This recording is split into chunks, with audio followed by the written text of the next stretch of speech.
Well, I had a little slight problem on his Sebring convertible. Actually, I'm going to be changing out the cam seals and the crank seal on this portion of the engine here, which is under this. And if you notice, the alternator is a little bit wet with oil. I kind of slowed down the leak quite a bit with the AT205 reseal, a little Marvel Mystery Oil, but it's still leaking. And I had the light come on where it shows that the engine's not charging.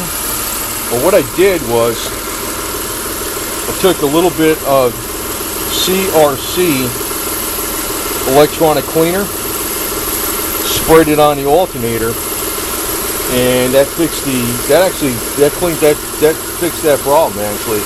But I'm not going to be using this car right now until I get these seals in, and I'll get a new timing belt because it probably caused the timing belt to get dirty with oil. If you look at the voltmeter,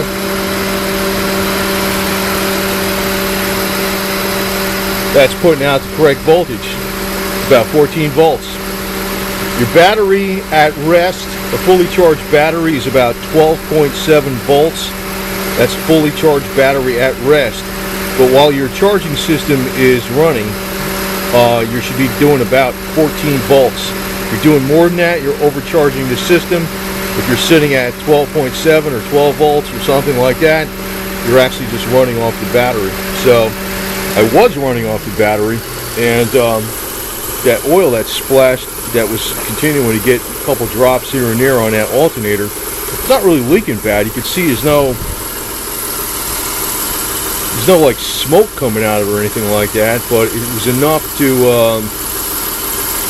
I'm not going to use the car though. I'm going to use the other cars, one of the other cars for now until I fix this and get it done correctly. But you know, if you ever have that problem, could just be some dirt on your alternator. Try this out. You know, it's just CRC electronic cleaner. You know, I knew these old mechanics tricks. And then when you're done with it, just check your system. It should be running about 14 volts, and it's running fine. So we're going to get some new cam seals. I'm going to order them. We'll have definitely an upcoming video on how to remove those, and the crank seal on the bottom. I'm not going to do the one on the side of the transmission because that means I'd have to drop everything out of here, but I don't think that one leaks. It's usually the ones that are exposed to the elements more. So anyway, I just want to pass this quick tip on. Sometimes you can you took it into a shop and your alternator was doused with oil like that, they would be replacing the alternator. And so that is my point of this video. You might want to try that, some cleaner on it, and when it's done, check out your system. It did take out whatever was blocking, something wasn't making contact due to some oil in there, and it's all fixed now, so it's cool. So you get my point.